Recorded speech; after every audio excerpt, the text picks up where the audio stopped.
बाबा जी और हुजूर जी की प्यारी साध संगत जी, आप सबको प्यार भरी राधा स्वामी जी।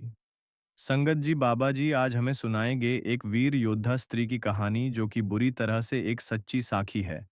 इसमें कोई कल्पना नहीं है, ना ही इसमें कोई भी बात झूठ है।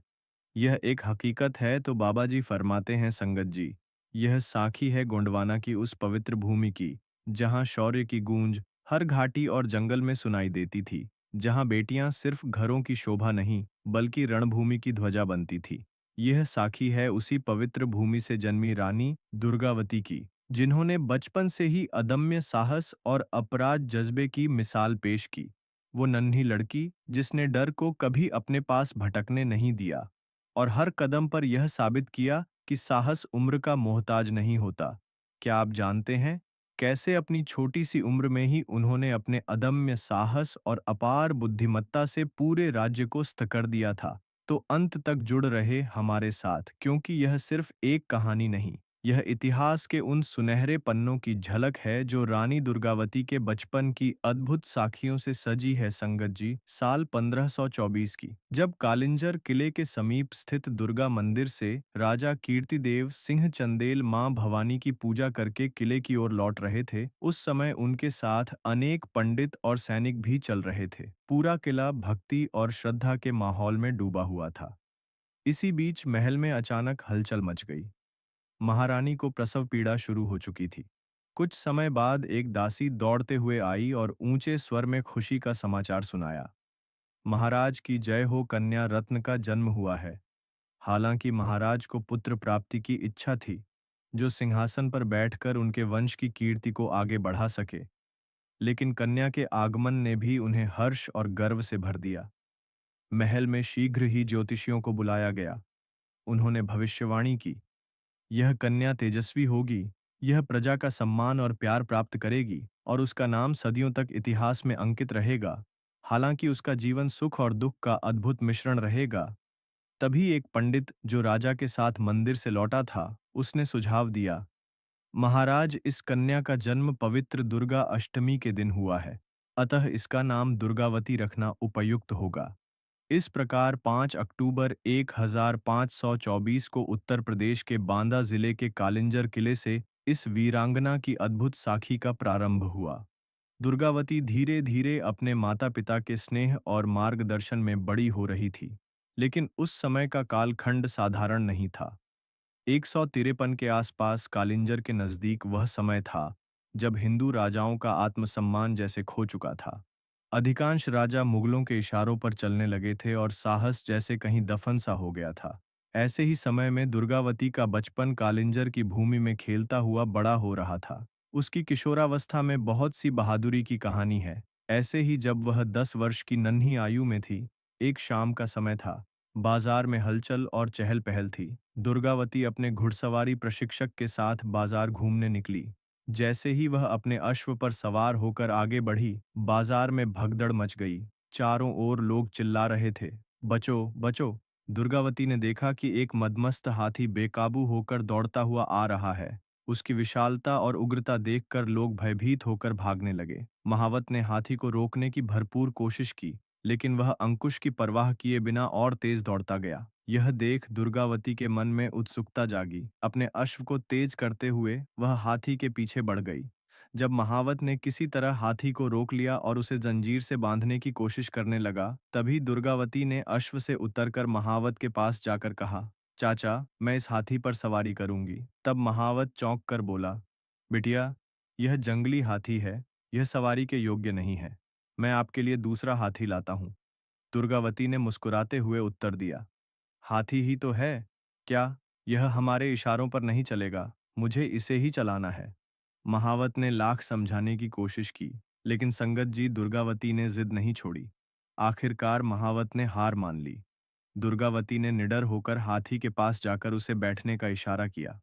यह देख सभी चकित रह गए कि हाथी, जो कुछ समय पहले तक उग्र था, दुर्गावती के सामने शांत हो गया। वह तुरंत बैठ गया और अपनी सूंड हिलाते हुए जैसे खुशी जाहिर कर रहा था। दुर्गावती बिना किसी भय के हाथी पर चढ़ गई। जैसे ही वह बैठी, हाथी खड़ा हो गया और मानो उसे सैर कराने निकला। वह मस्ती में सूंड हिलाता, और बीच बीच में दुर्गावती के हाथों का स्पर्श करता यह दृश्य देखकर बाजार में मौजूद लोग अवाक रह गए।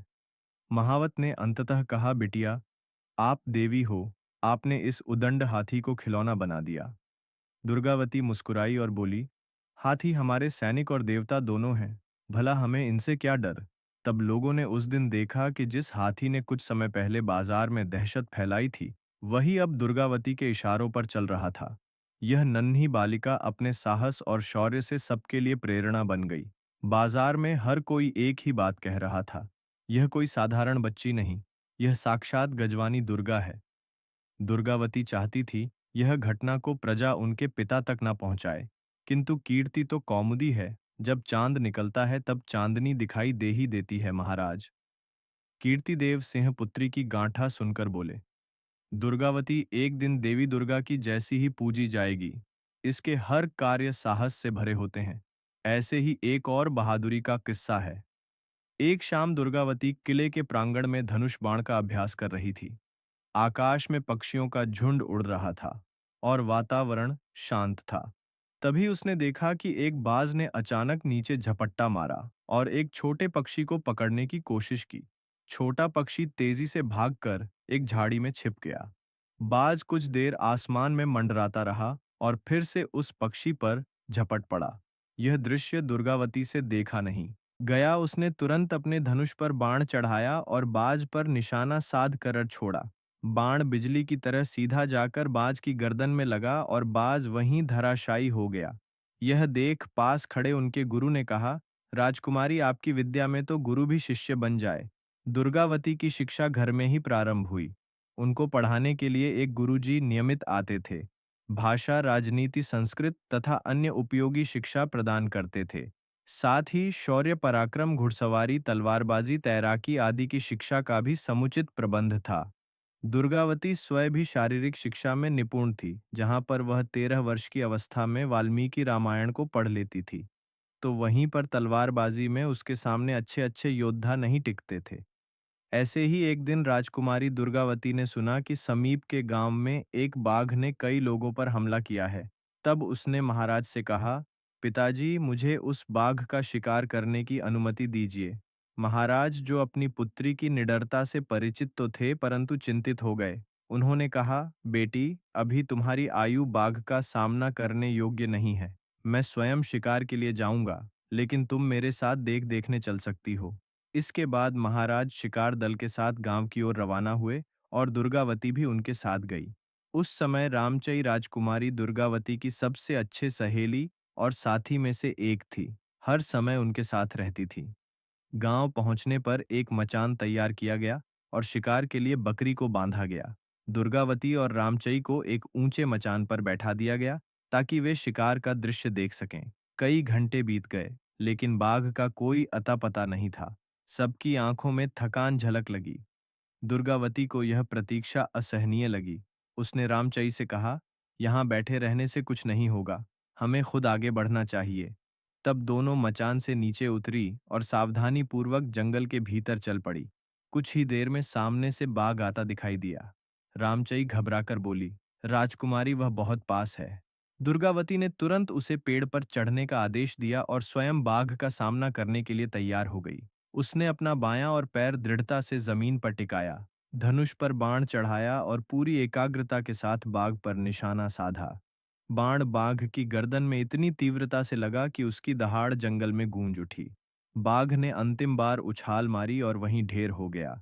सैनिक और महाराज कीर्तिदेव सिंह तुरंत वहां पहुंचे। बाघ की हालत देखकर महाराज समझ गए कि दुर्गावती ने यह असाधारण शिकार किया है।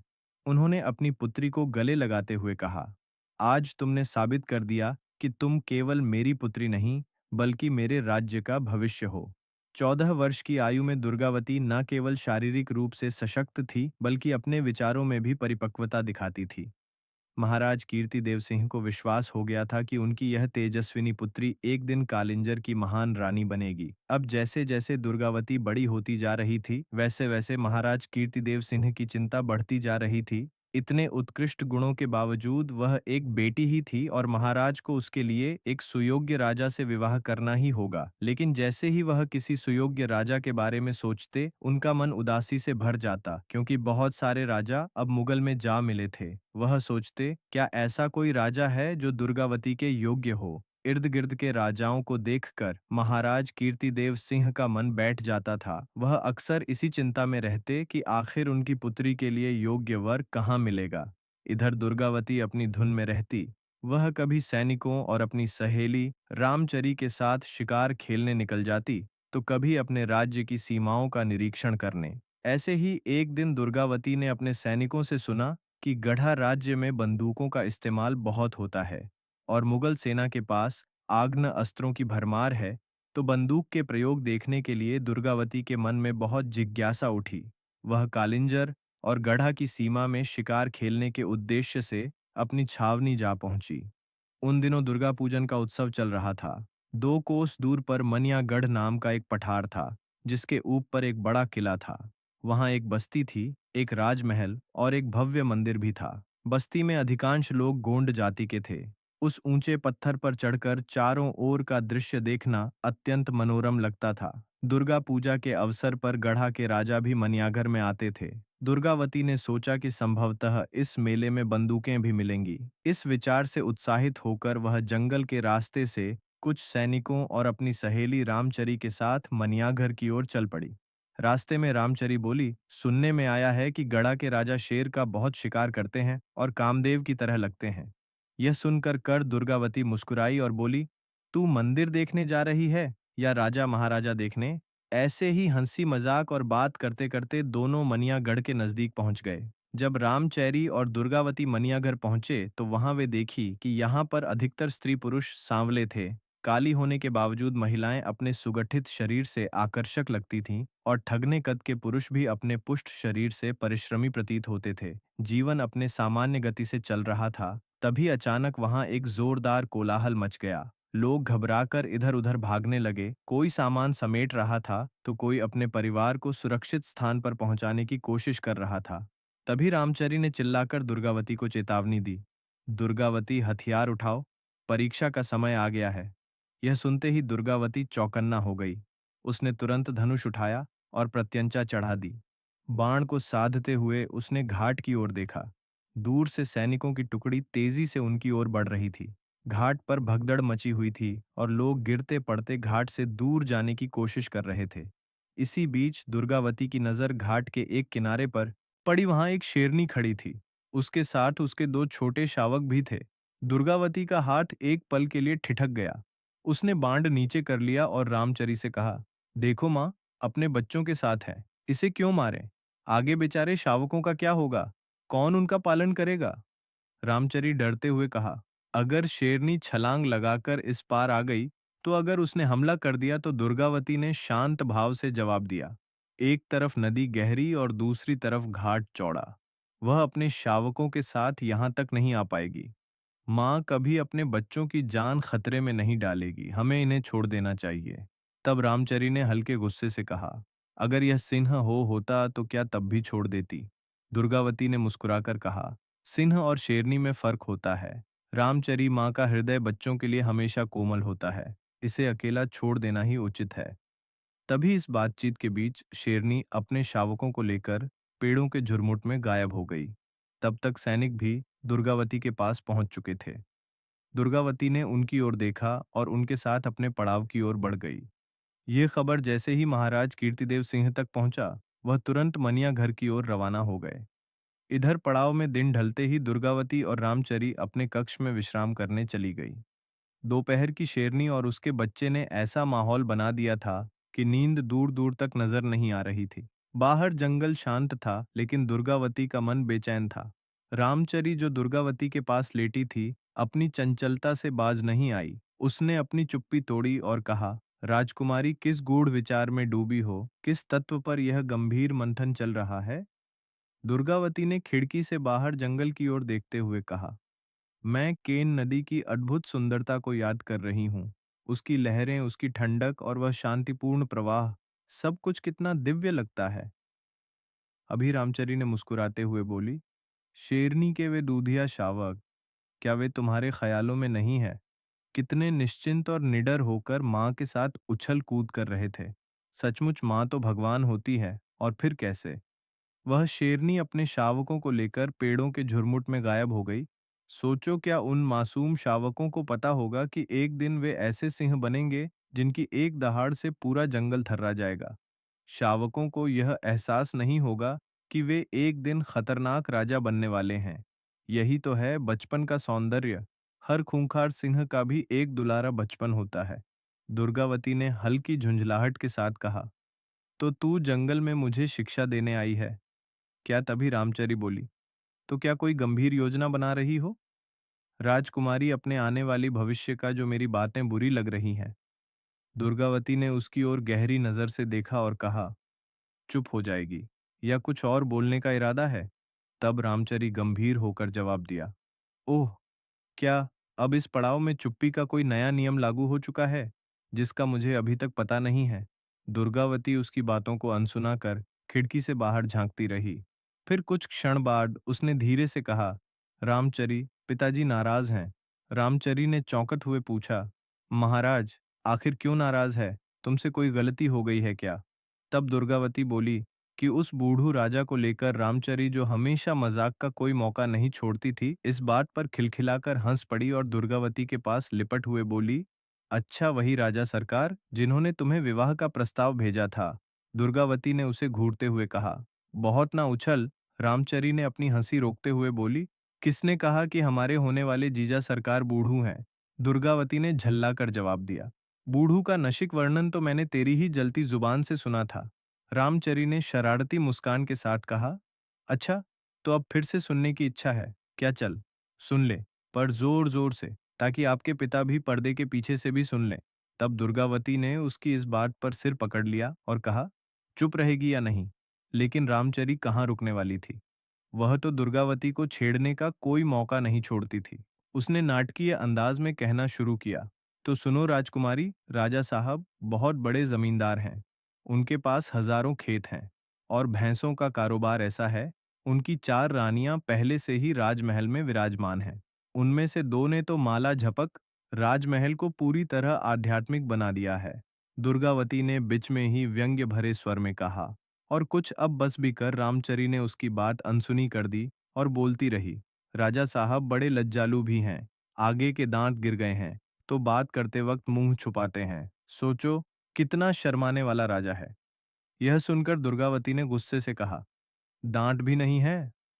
तभी रामचरी ने शरारत भरे अंदाज में कहा, अरे, उनके दांत हिलक नहीं टूटे, बल्कि शिकार के दौरान मुख से बाहर हो गए। अब तो बेचारे शिकार भी नहीं कर पाते। तब दुर्गावती ने चौंक हुए पूछा, भला ऐसा क्यों? रामचरी ने आंखें मटका हुए कहा, क्योंकि उन्हें दूर का धुंधला दिखाई देता है, और हाँ, सिर के बाल भी अब लगभग नदारद हो चुके हैं। कभी कभी तो उन्हें देखकर ऐसा लगता है जैसे वे किसी तपस्वी राजर्षि की प्रतिमा हो। दुर्गावती इस पर गुस्से में आ गई और जोर से बोली, ऐसे खूसत राजा से मैं अपना विवाह नहीं करूंगी। दुर्गावती की तेज आवाज सुनकर रामचरी अचानक चुप हो गई। कमरे में एक अजीब सी खामोशी छा गई।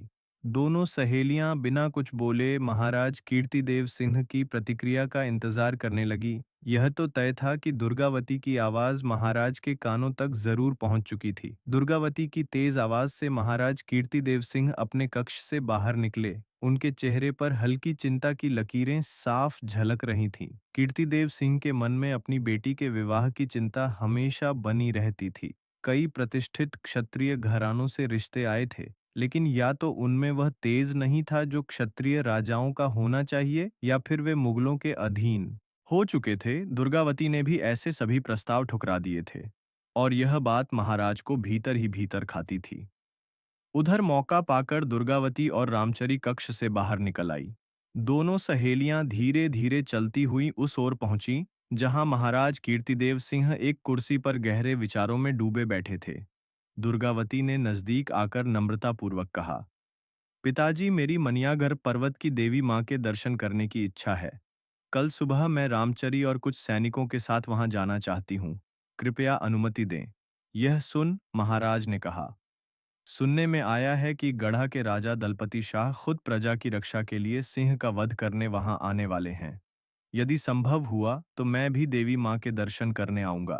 रामचरी, जो अब तक चुपचाप खड़ी थी, अब बोल पड़ी। महाराज, क्या गढ़ा के राजा दलपति शाह क्षत्रिय नहीं है? महाराज ने ठहर कर जवाब दिया।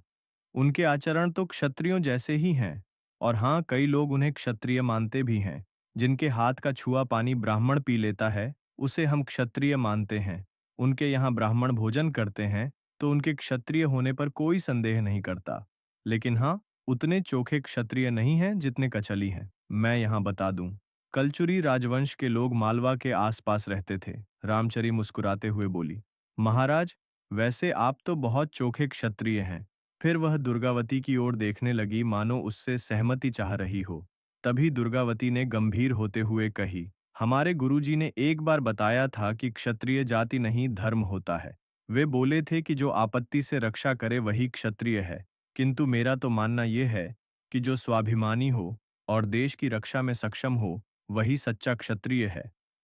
तब दुर्गावती की इस बात ने उनके पिता महाराज कीर्तिदेव सिंह को सोचने पर मजबूर कर दिया। कुछ पल चुप रहकर उन्होंने कहा, बेटी, क्षत्रिय की व्याख्या करना अपनी जगह है, लेकिन बिरादरी में किसी किसी को क्षत्रिय मानना अलग बात है। फिलहाल दलपति शाह के बारे में मुझे संपूर्ण जानकारी नहीं है। छोड़ो यह सब, तुम कल देवी दर्शन के लिए तैयारी करो। रात का भोजन समाप्त होने के बाद दुर्गावती अपने कक्ष में लौट आई। रामचरी भी उसके साथ थी। दासिक भेजकर दुर्गावती ने कहा, रामचरी, तू यह बता, दलपति शाह के बारे में यह कैसे तय होगा कि वे क्षत्रिय हैं या नहीं? उनका आचरण तो क्षत्रियों जैसा ही लगता है। रामचरी ने चादर खींचते हुए जवाब दिया, तू बेवजह मत सोच, वरना नींद नहीं आएगी। कल मनियाघर लोग आएंगे, पंडित भाट और विरुद्धावली बखान वाले लोग भी होंगे। मैं सब हालचाल पता कर लूंगी। तू अभी सो जा। जंगल में नींद भले ना आए, लेकिन न सोने से तेज घटता है। कल सीधी पहाड़ी चढ़ने हैं, केन नदी में नहाना है, माँ भवानी का अभिषेक करना है और उन सब लोगों से भेंट करनी है जो गढ़ा राज्य के हाल जानते हैं। यह सुनकर दुर्गावती ने राहत महसूस की और सोने का प्रयास करने लगी। जब सुबह हुआ, तब दुर्गावती ने आंखें खोली तो कानों में पक्षियों का सुमधुर संगीत गूंजने लगा। हल्का हल्का प्रकाश कक्ष में आ रहा था और दूर कहीं पेड़ों के झुनझुन बजते प्रतीत हो रहे थे। वह उठकर बैठ गई और देखा कि रामचरी अभी भी चादर में मुंह छुपाए गहरी नींद में खर्राटे भर रही थी। फिर दुर्गावती ने मां भवानी की प्रतिमा को प्रणाम करते हुए उनके चरणों को छुआ और अपने हाथ को ऊपर किए, मानो सूर्य की पहली किरणों को अपने भीतर समेट रही हो। तब कुछ देर बाद दुर्गावती सोती हुई रामचई को आवाज दी, उठो रामचेरी, बाहर देखो। आकाश में जैसे कोई चित्रकार सूरज का चित्र बना रहा हो। लाल रंग भर दिया है अभी और सूरज ऊपर उठकर जैसे ही सबके सामने प्रकट होगा, ऐसा लगेगा जैसे किसी प्रदर्शनी में चित्र रखा गया हो। यह सब हो, इससे पहले इसे देख लो। मछली अध नींद में कुनम आई और बोली, क्या बात है, अभी ही क्यों उठा रही हो? फिर वह झटपट उठी, आंखें मलते हुए बाहर निकली और सूर्यदेव को प्रणाम किया। कुछ देर आकाश को निहारने के बाद बोली, आज बड़ी देर तक सोती रह गई, मैं जाग क्यों नहीं पाई? इन दिनों जो सपने तेरी आंखों में आने चाहिए, वे मेरी आंखों में आते हैं। पता नहीं क्यों, रात भर सपने में तरह तरह के क्षत्रियों की खोज करती रहती हूँ। दुर्गावती ने मुस्कुराते हुए कहा, बस, बस ज्यादा होशियार मत बन। वैसे ही देर हो चुकी है, हमें देवी माँ की पूजा करने जाना है। जल्दी तैयार हो जाओ। सुप्रभात की इस पावन बेला में दोनों सहे या सैनिकों के साथ पूजन सामग्री इकट्ठा करके दुर्गा माँ के मंदिर की ओर रवाना हो गई। सूर्य की किरणें धीरे धीरे तेज हो रही थीं। रास्ते में प्राचीन पर्वत की कठिन चढ़ाई को ध्यान में रखकर दल आगे बढ़ा। कुछ दूर चलने के बाद वे एक शीतल जलकुंड के पास पहुंचे। वहां सभी ने थोड़ा सुस्ताने का निर्णय लिया। दुर्गावती ने पानी से हाथ मुंह धोया और 2 चुल्लू जल पिया। जब दल आगे बढ़ा तो एक छोटे से मंदिर पर उनकी नजर पड़ी। वहां लोग भक्ति में डूबे हुए काली मां के गीत गा रहे थे। जलते हुए खप्पर की रोशनी में कई भक्तगण नृत्य कर रहे थे। यह दृश्य देखकर दुर्गावती का मन श्रद्धा से भर गया। थोड़ी और यात्रा करने के बाद आखिरकार दुर्गा देवी का भव्य मंदिर दिखाई दिया। दुर्गा माँ की विशाल प्रतिमा, जिसकी 8 भुजाएं शस्त्रों से सुसज्जित थीं, प्रतिमा के चरणों में वध किया हुआ महिषासुर ऐसा प्रतीत हो रहा था, मानो मां मुस्कुराकर सबको आशीर्वाद दे रही है। मंदिर के प्रांगण में दुर्गावती की उपस्थिति ने एक अलग ही आभा बिखेर दी थी। एक ओर मां अष्टभुजा की मूर्ति का तेज, तो वहीं दूसरी ओर दुर्गावती के व्यक्तित्व का सौंदर्य जैसे एक दूसरे के पूरक लग रहे थे। भक्त गण कभी मां अष्टभुजा की ओर निहारते, तो कभी दुर्गावती की ओर। ऐसा प्रतीत हो रहा था मानो दोनों में कोई भेद नहीं, बल्कि दोनों एक ही स्वरूप की प्रतिछाया हो। मां अष्टभुजा की पूजा करके दुर्गावती और रामचरी पहाड़ी के मंदिरों से निकलने के बाद वहां एक जंगल के रास्ते महादेव और भैरव बाबा का दर्शन करने के लिए निकल गई। के कठिन रास्ते में उनके साथ कुछ सैनिक भी थे, जो उन्हें घेर कर उनकी सुरक्षा का ध्यान रख रहे थे। चलते चलते दुर्गावती ने कुछ क्षणों के लिए रुककर रामचई से पूछा, मेरी धनुष बाण कहाँ है? एक सैनिक तुरंत आगे बढ़ा और उनके धनुष बाण लेकर आया। दुर्गावती ने अपने धनुष को कसकर धारण किया और अपने कंधे पर टून नीर बांधकर वीर वेश में आगे बढ़ी। रामचहरी ने मुस्कुराते हुए कहा, अब आप दुर्गा माँ का स्वरूप लग रही हैं। अभी तक तो आप दुर्गा की भक्त दिखाई दे रही थी। थोड़ा और आगे बढ़ने पर जंगल की एक घनी छाया के नीचे वह रुकी। पीछे के सैनिक और दासियां कुछ दूरी पर थी। तभी अचानक बाईं ओर के झाड़ियों से तेज आवाज सुनाई दी। ऐसा लग रहा था जैसे कोई भारी जानवर झुरमुट से निकलकर आ रहा हो। आवाज के साथ साथ दूर से कुछ लोगों के शिकार के हांके की ध्वनि भी साफ सुनाई दे रही थी। तब दुर्गावती सतर्क हो गई। उसने अपने तनीर से एक नुकीला बाण निकाला और धनुष पर बाण को चढ़ाते हुए बोली, रामचरी, घबराने की जरूरत नहीं। मैं हूं ना, मेरे बाणों के सामने कोई भी टिक नहीं सकता। कुछ ही क्षणों में एक लंबा और बलशाली नर शेर झाड़ियों से निकलकर सामने आ गया। शेर के गरजने से पूरा जंगल गूंज उठा। दुर्गावती ने अपनी आंखों में अदम्य साहस भरते हुए धनुष की डोरी खींची और पूरी ताकत से बाण को छोड़ा। बाण बिजली की गति से निकल कर शेर की गर्दन में ढस गया। शेर दर्द से कराह आता हुआ गिरने लगा। तभी जंगल के दूसरी ओर से कुछ हलचल हुई। घोड़ों की टाप और पैरों की आवाज के साथ एक शिकारी पुरुष और उसके पीछे चल रहे कई लोग वहां पहुंचे। वे सब चुप होकर दृश्य को देख रहे थे। उनमें से एक ने कहा, महाराज, आपने तो अद्भुत पराक्रम दिखाया। इतने विशाल शेर का वध केवल एक बाण में कर दिया। शिकारी पुरुष, जो स्पष्ट रूप से उनके समूह का नेता प्रतीत दिखाई दे रहा था, वह शेर के समीप गया। उसने ध्यान से देखा कि शेर की गर्दन में दो बाण धंसे हुए थे। उसने गहरी सांस ली और कहा, पर मैंने तो केवल एक ही बाण चलाया था। यह दूसरा बाण और किसने चलाया? उसी समय उसकी नजर एक युवती पर पड़ी, जो धनुष खींचे तैयार खड़ी थी। उसका तेजस्वी रूप को देखकर वह कुछ क्षण स्तब्ध रह गया, फिर बोला, देवी, आपने तो अद्भुत कौशल दिखाया है। मेरे बाण से यह शेर मर नहीं सकता था। इसका सारा श्रेय आपके साहस को जाता है। कृपया अपना परिचय दें। दुर्गावती ने उसकी ओर गहरी नजरों से देखा और कहा, पहले आप अपना परिचय दीजिए। कौन है आप जो इस जंगल में शिकार कर रहे हैं? पुरुष ने विनम्रता से सिर झुकाया और कहा, देवी, मैं गोंडवाना का सेवक दलपति शाह हूं।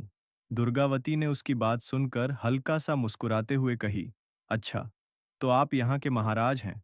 फिर इस बात को छिपा क्यों रहे हैं? दलपति शाह ने सिर झुकाते हुए कहा, क्षमा करें देवी, मैं स्वयं को हमेशा अपनी प्रजा का सेवक मानता हूँ।